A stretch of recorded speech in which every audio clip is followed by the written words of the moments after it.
चलिए, स्वागत है आपका अपने YouTube channel RCI the study point में। मैं अनूप द्विवेदी प्रैक्टिस सेट की श्रृंखला में 19वां प्रैक्टिस सेट लेकर के उपस्थित हूँ। प्रश्न आपके स्क्रीन पर। पहला प्रश्न है, सुमित्रा नंदन पंत की रचनाएं मुख्यतः किस युग से संबद्ध हैं? ऑप्शन नहीं पढ़ रहे हैं, आपका समय और बचे।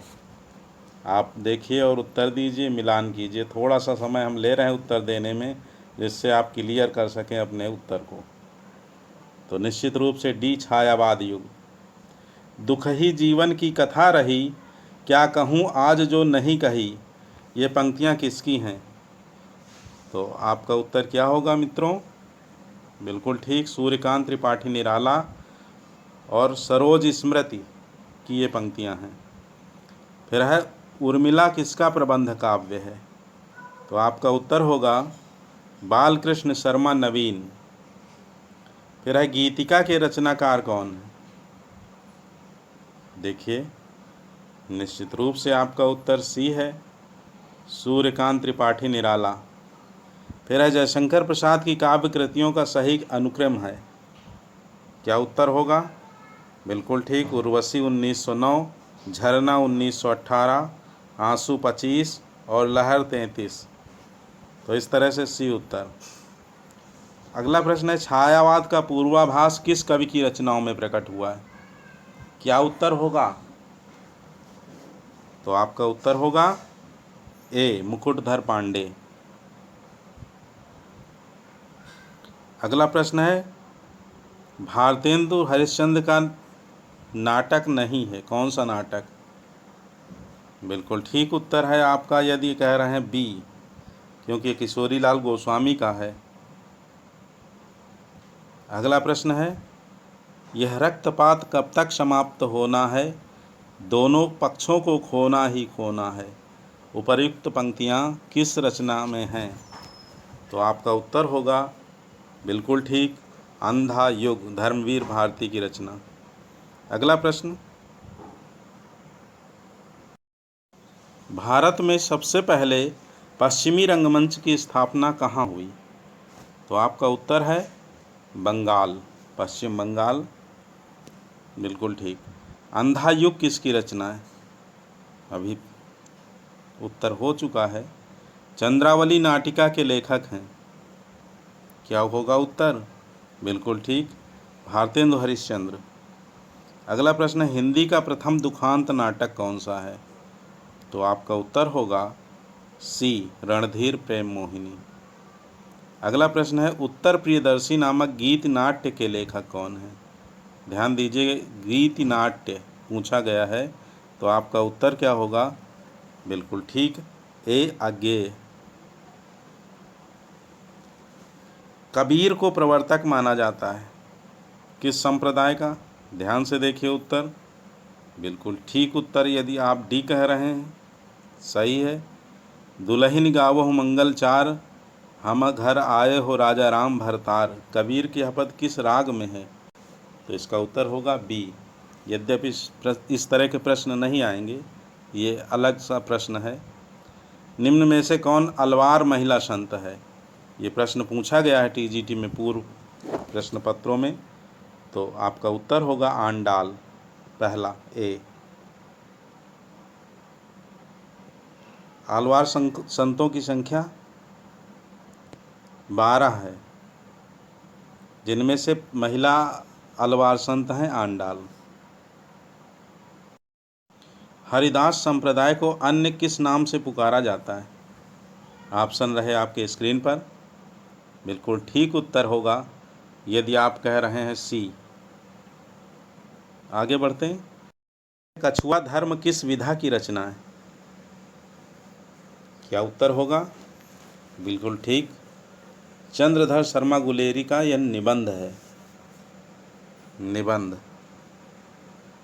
अगला प्रश्न है, कैदी की पत्नी कृति के लेखक कौन है? कैदी की पत्नी पूछा गया प्रश्न है, उत्तर होगा रामवृक्ष बेनीपुरी। अगला प्रश्न है, तत्वदीप निबंध किसकी रचना है? ये भी पूछा गया प्रश्न है, वल्लभाचार्य जी का। वल्लभाचार्य जी की सभी रचनाएं देख लेना एक बार। विट्ठलनाथ का शिष्य कौन था? 4 ऑप्शन है, सूरदास, परमानंदास, चतुर्भुजदास, कृष्णदास। निश्चित रूप से बी, शेष वल्लभाचार्य के शिष्य हैं। रामचरितमानस में कितने कांड हैं? बहुत आसान सा प्रश्न, आपका उत्तर होगा बी, 7 कांड। फिर है रामचरितमानस में किस संवाद का संबंध नहीं है? इस पर भी चर्चा हो चुकी है, राम सीता संवाद, सी। अगला प्रश्न है,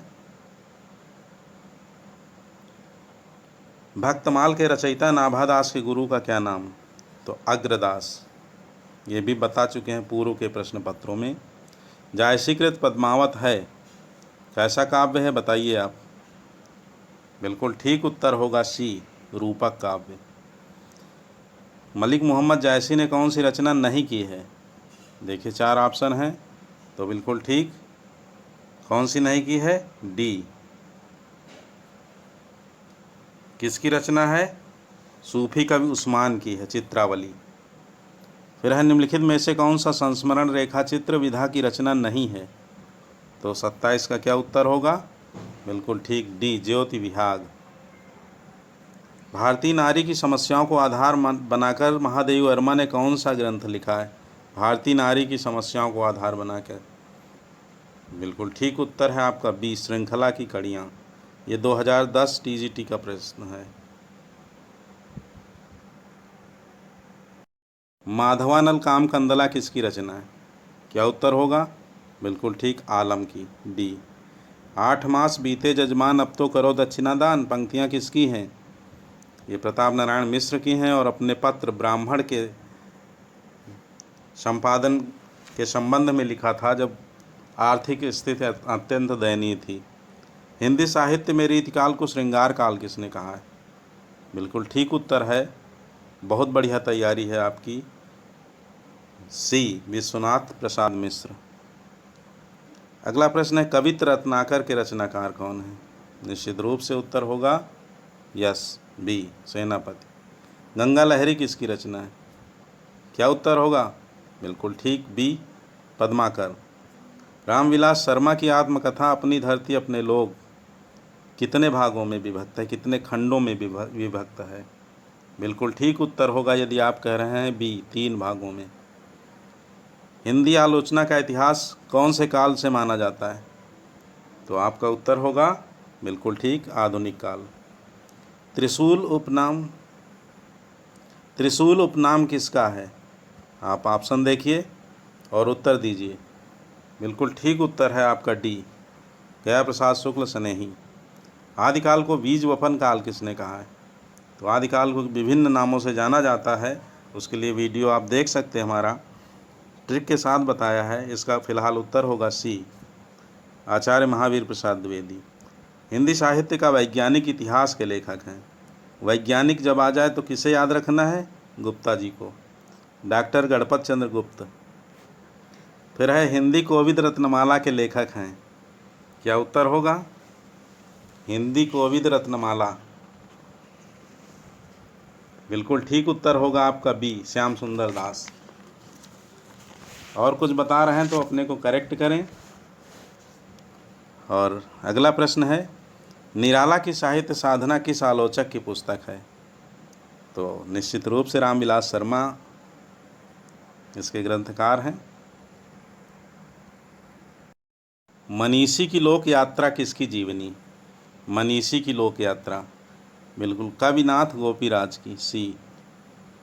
फिर अगला प्रश्न है, आल्हा और उदल के चरित्र को वीरगाथात्मक काव्य के रूप में रचने वाले कवि का नाम क्या है? तो निश्चित रूप से परमाल रासो, जिसे आल्हखंड के नाम से जाना जाता है, और उत्तर होगा जगनिक, इसके रचनाकार। अपभ्रंश के प्रथम महाकवि कौन है? क्या उत्तर होगा? बिल्कुल ठीक, बी, स्वयंभू।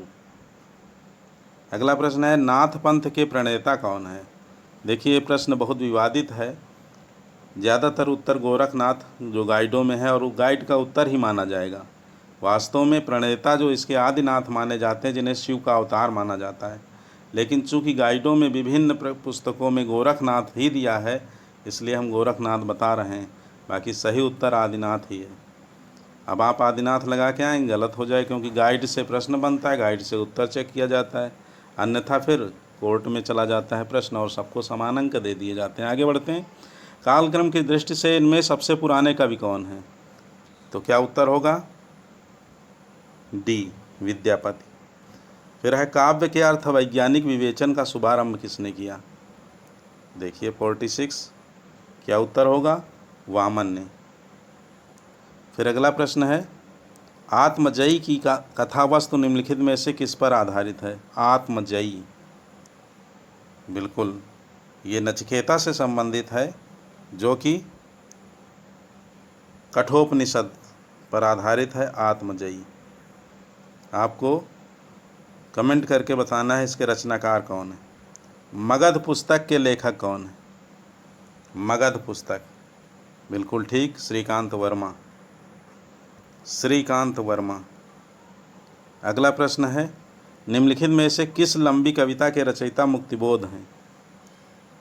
ऑप्शन आपके स्क्रीन पर, मैं नहीं पढ़ रहा, पढ़िए। बिल्कुल बी, अंधेरे में। फिर है 1951 में प्रकाशित दूसरा सप्तक में कौन सी कवित्री हैं शामिल थीं? तो उत्तर होगा आपका शकुंत माथुर। इसमें ला हटा दीजिए, शकुंत माथुर ये करेक्ट आंसर है।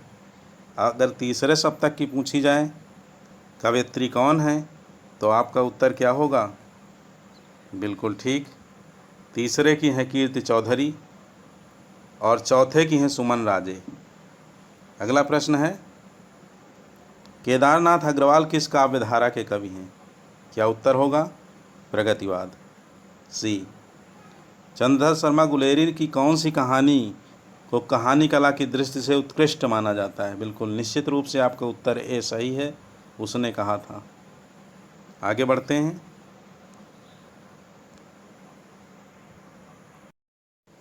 निम्नलिखित में से कौन कहानीकार प्रेमचंद युग में ही प्रतिष्ठा प्राप्त कर चुका था? तो उत्तर होगा जैनेन्द्र। वारेन हेस्टिंग्स का सांड किस कहानी किसकी है? वारेन हेस्टिंग्स का सांड, बिल्कुल ठीक उत्तर है। यदि आप उदय प्रकाश कह रहे हैं, तिरिछ भी इनकी है। राजा निर्वंशिया कहानी के लेखक, बिल्कुल ठीक, बी, कमलेश्वर। मैथिली शरण गुप्त द्वारा रचित जयद्रथ वध क्या है?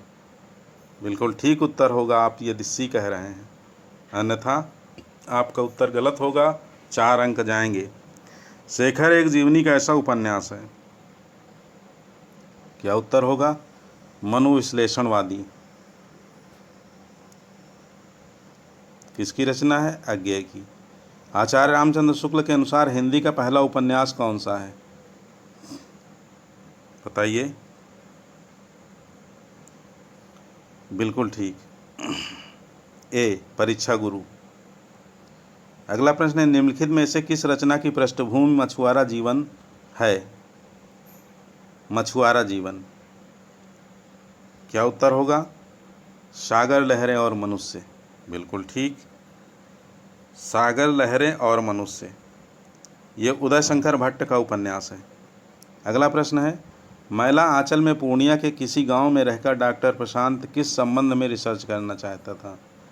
तो उत्तर होगा निश्चित रूप से आपका डी, यदि पढ़ा है तो, अन्यथा आज जान लें, मलेरिया और कालाजार, आजार नहीं कालाजार है के संबंध में।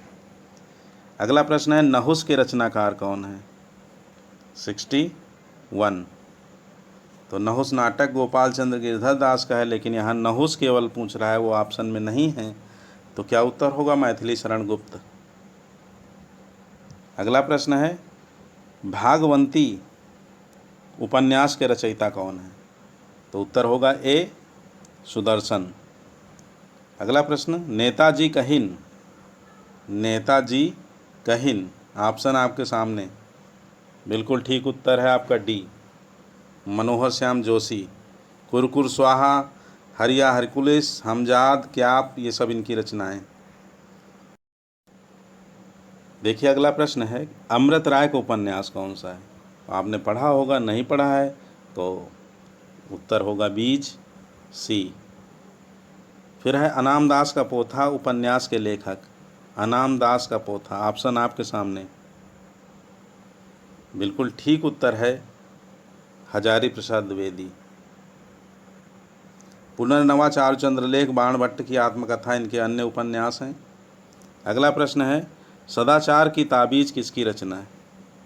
तो क्या उत्तर होगा? बिल्कुल हरिशंकर परसाई, सी। कथा सतीशर की लेखिका कौन है? कथा सतीशर, देखिए प्रश्न, ऑप्शन आपके सम्मुख। बिल्कुल ठीक उत्तर है डी। अगला प्रश्न है, छत्तीसगढ़ी किस भाषा की बोली है? तो अवधी, बघेली, छत्तीसगढ़ी, पूर्वी हिंदी। पश्चिमी हिंदी के अंतर्गत कौन सी बोली आती है, ये पूछ रहा है प्रश्न। आती है और नहीं आती है, ये ध्यान रखना। तो क्या उत्तर होगा? बिल्कुल ठीक, पहला ही, कन्नौजी, क्योंकि बघेली पूर्वी हिंदी है, मेवाती राजस्थानी है और मगही बिहारी। फिर निम्नलिखित में से कौन सी बोली राजस्थानी हिंदी के अंतर्गत आती है? फिर ऑप्शन देखिए ध्यान से, मेवाती। निम्नलिखित में से कौन सा उपन्यास देवकीनंदन खत्री का नहीं है? क्या उत्तर होगा? बिल्कुल ठीक, भाग्यवती। ये श्रद्धाराम फिल्लौरी का है, 1877 ईस्वी में लिखा गया। बाकी सभी देवकीनंदन खत्री के हैं। फिर भारतवर्ष के लिए हिंदी भाषा का नाम सबसे पहले किसने सुझाया? देखिए प्रश्न, हो सकता है आपके लिए नया हो। इसका उत्तर है ए, रविंद्रनाथ ठाकुर, टैगोर भी कह सकते हैं। अगला प्रश्न,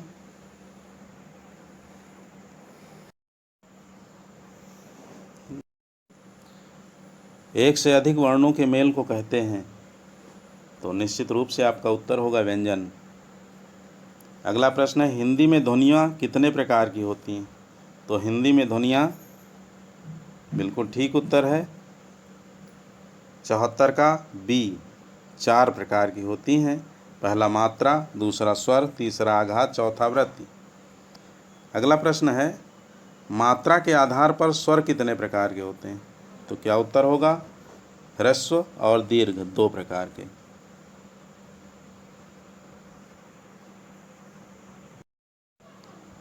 देखिए प्रश्न है, यहाँ वहाँ दुई बालक देखा, मति भ्रम मोर की आन विशेखा।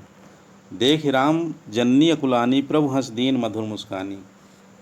राम जी की माता कौशल्या जी ने तेल और उपटन लगा करके, काजल लगा के सुला दिया है पालने में, और फिर प्रसाद भोग बनाने गई, और मंदिर में जब भोग लगा रहे हैं तो वहाँ भी कन्हैया जो है राम जी आकर के लड्डू खा रहे हैं, और उधर जब जा कर के देखती तो सो रहे हैं पालने में। तो गोस्वामी तुलसीदास जी लिखते हैं, यहाँ वहाँ दुई बालक देखा।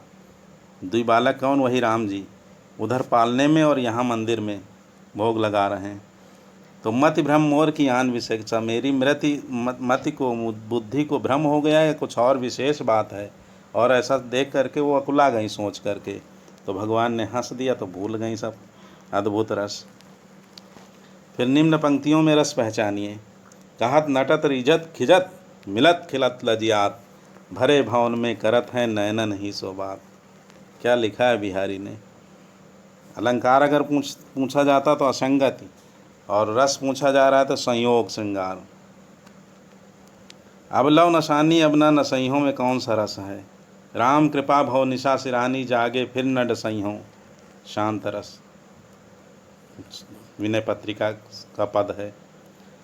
आयो आयो सुनत ही शिव सरजा तब नाम, क्या बात है। और बैरी नारी दृग,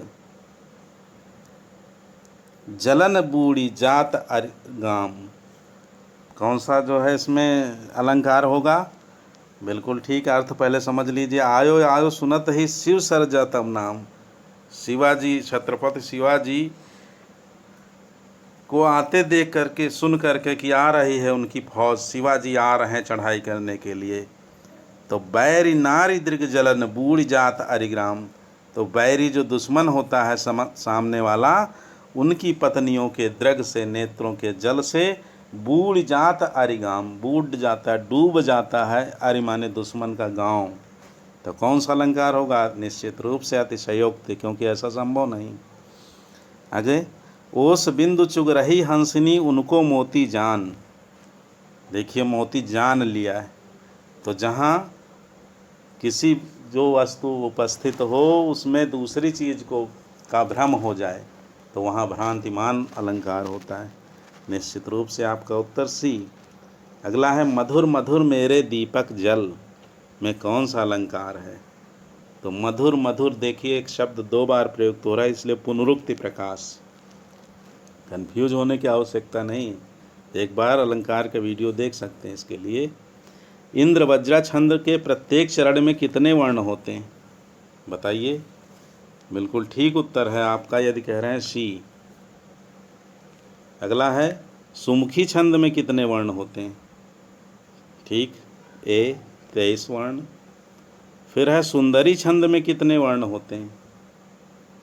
बिल्कुल ठीक, ए 25 वर्ण। अभ्युदय, अभि प्लस उदय क्या होगा? यण संधि, अभ्युदय ए। सदानंद का संधि विच्छेद क्या होगा? बिल्कुल ठीक उत्तर आपका ए, सत प्लस आनंद। अगला प्रश्न, संधियां 3 प्रकार की होती, कौन सी संधि नहीं होती? बिल्कुल ठीक उत्तर है आपका डी। बहुत आसान सा प्रश्न था। देशभक्ति में कौन सा समास है? तो देश की भक्ति या देश के लिए भक्ति, तत्पुरुष समास। अगला प्रश्न है उपन्यासकारों को सुमेलित कीजिए, तो मिलाना है और ऑप्शन नीचे दिए हुए हैं, तो क्या उत्तर होगा? आप देखिए 89 का। बिल्कुल ठीक, सी, यानी पुनर्नवा हजारी प्रसाद द्विवेदी का है। कब तक पुकारूं रांगे राघव का है। और भूले विसरे चित्र भगवती चरण वर्मा का है। और मनुष्य के रूप यशपाल का है। बिल्कुल ठीक उत्तर आपका है सी। आसमान फट जाना मुहावरे का सही अर्थ है, क्या होगा? बिल्कुल ठीक, अचानक आफत आ पड़ना, यही तो होता है। स्वावलंबी होने के लिए सही मुहावरा है, तो मुहावरे या लोकोक्तियों के लिए आप अभिधा के चक्कर में नहीं पड़ेंगे, लक्षणा और व्यंजना से अर्थ निकालेंगे, यानी पैरों पर खड़ा होना। बोए पेड़ बबूल के आम कहाँ ते होए, लोकोक्ति का सही अर्थ क्या है? क्या होगा अर्थ? जैसा कर्म करोगे वैसा फल मिलेगा। बाकी तीनों पढ़ लीजिए, बिल्कुल कहीं से कहीं तक संबंध नहीं है। अखरोट शब्द किस विदेशी भाषा से आया है? तो अखरोट याद रखिए, बिल्कुल ठीक कह रहे हैं आप, पश्तो। अगला प्रश्न है ग्रंथ का तद्भव शब्द है, तो गांठ, कितना आसान। फिर कौन सा तत्सम शब्द है? तो आप पहला ही देख रहे हैं, खेत का क्षेत्र होता है, खेत का तत्सम क्षेत्र, तद्भव खेत। फिर है ने का प्रयोग किस कारक के साथ होता है? तो कर्ता ने। अगला, किस वाक्य में कर्म कारक है? कर्म कारक का चिन्ह क्या होता है? कर्ता ने कर्म को। अब यहाँ को कहीं दिख नहीं रहा है, तो कहीं छिपा होगा, बैठा होगा, खोजिए जरा। बिल्कुल ठीक खोजा है आपने, लड़का पत्थर फेंकता है, यानी पत्थर को फेंकता है, बी सही है। फिर है जो क्रिया कर्म का बोध नहीं कराती उसे कहते हैं, क्या उत्तर होगा? बिल्कुल ठीक, अकर्मक क्रिया। दिए गए 4 विकल्पों में से कौन सा शब्द स्त्रीलिंग है? स्त्रीलिंग छांटना है आपको। तो अध्यक्ष, जी आए, आई नहीं, प्रकृति रूठ गई है, यही स्त्रीलिंग है। वाक्य में परिवर्तित कर दीजिए, दुपट्टा फट गया, और महोदय आप आइए, आप बैठिए। फिर अगला प्रश्न है दिए गए 4 विकल्पों में से कौन सा शब्द पुल्लिंग है? पुल्लिंग को छांटना है, तो देखिए, मिर्ची लग गई, बहुत तीखी है, दृष्टि और सुबह हो गई, ये सब स्त्रीलिंग है। जीरा जल गया, जीरा भुन गया। ठीक है, तो आपका उत्तर होगा सी।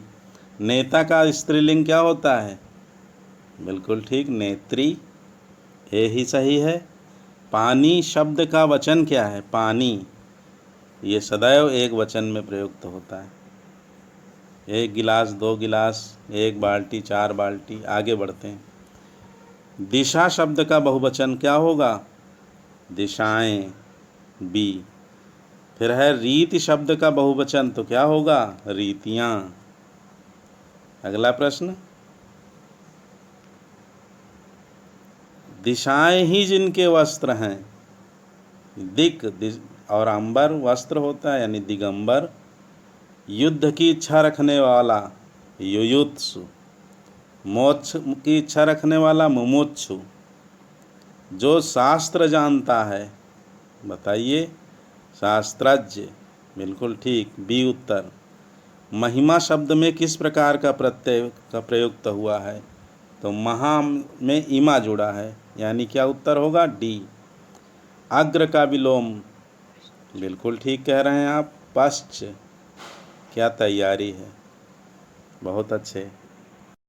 महान का विपरीतार्थक शब्द क्या है? तो महान का विपरीत तुच्छ होगा कि और कुछ होगा? बिल्कुल ठीक, तुच्छ। गाढ़ा का विलोम क्या होगा? पतला होगा। अगला प्रश्न, अग्नि शब्द का पर्याय नहीं है तो क्या नहीं है? अमी, अमृत का है। अगला है श्रुति समभिन्नार्थक शब्द के जोड़े को पहचानिए। कौन सा जोड़ा श्रुति समभिन्नार्थक है? तो निश्चित रूप से आपका उत्तर होगा, बिल्कुल ठीक, ए। अपेक्षा उपेक्षा बाकी हैं ही नहीं। फिर है अगला प्रश्न, अनुवाद करने के लिए, अयम एका सिंहा अस्ति। अयम का होता है यह, एका एक, सिंहा सिंह, अस्ति है। आसीत होता तो था हो जाता, हो गया। इससे ज़्यादा कठिन बहुत नहीं आएंगे, परेशान होने की आवश्यकता नहीं है। अरे बेटा तुम कहाँ जा रहे हो? अरे बेटा हो जाएगा भो पुत्र त्वम कुत्र गच्छसि, डी हो जाएगा। तुम कहाँ जा रहे हो? कुत्र गच्छसि। फिर है निम्न में से किस नाटक में वीर रस की प्रधानता है? तो निश्चित रूप से बी उत्तर होगा, 116 का महावीर चरितम भवभूति का नाटक है। बाकी उत्तर रामचरितर में करुण रस की प्रधानता और शेष दोनों में श्रृंगार रस की। फिर है अगला प्रश्न, भी धातु के लोट लकार प्रथम पुरुष एक वचन का रूप क्या होगा? तो आपका उत्तर होगा डी, विभेतु। विभेतु, डी। अगला प्रश्न, शुद्ध्युपास्य का संधि विच्छेद होगा तो सुधी प्लस उपास्य, डी। फिर है धा प्लस त रूप निष्पन्न होगा, 119, क्या होगा? बिल्कुल हितः, बी। धा का ही आदेश होता है, दधा तेर ही। फिर है सह माम पश्यति का कर्मवाच्य रूप क्या होगा? वह मुझे देखता है, इसका तो अर्थ हो गया, तो वह सह माम पश्यति, इसका क्या हो बनेगा? उसके द्वारा मैं देखा जाता हूँ, बिल्कुल ठीक। संस्कृत में क्या बनेगा? ते तेन अहम दृश्ये, बी। अगला प्रश्न, द्विकर्मक धातु नहीं है, क्या होगा? Save, D. अगला प्रश्न, भविष्यत काल में यह लकार प्रयुक्त होता है, कौन सा लकार? बिल्कुल ठीक, सी, लिट लकार। हर काल के लिए आपको लकार याद कर लेना है, एक बार देख लेना है संस्कृत व्याकरण से। फिर राजा धर्मम पालयति कर्मवाच्य क्या होगा? बताइए? बिल्कुल ठीक, राज्ञा धर्मः पाल्यते। फिर है नीलोत्पलम शब्द में समास है, बिल्कुल ठीक उत्तर आपका है सी, कर्मधार है। पंचवटी में समास है, संख्यावाचक आ गया, बिल्कुल ठीक आप कह रहे हैं। द्विगु कि कुछ और कह रहे हैं? बिल्कुल सही। तो अब 125 प्रश्न ये हो चुके हैं, बहुत तेज़ी से मैंने कराए हैं, समय कम है आपके पास, तेज़ी से इसलिए दोहरा लीजिए, पढ़ लीजिए ठीक से, और आप एक सीट को छीन लीजिए। मेरी यही शुभकामना, शुभेच्छा है आपके लिए। पढ़ते रहिए, व्यस्त रहिए, मस्त रहिए।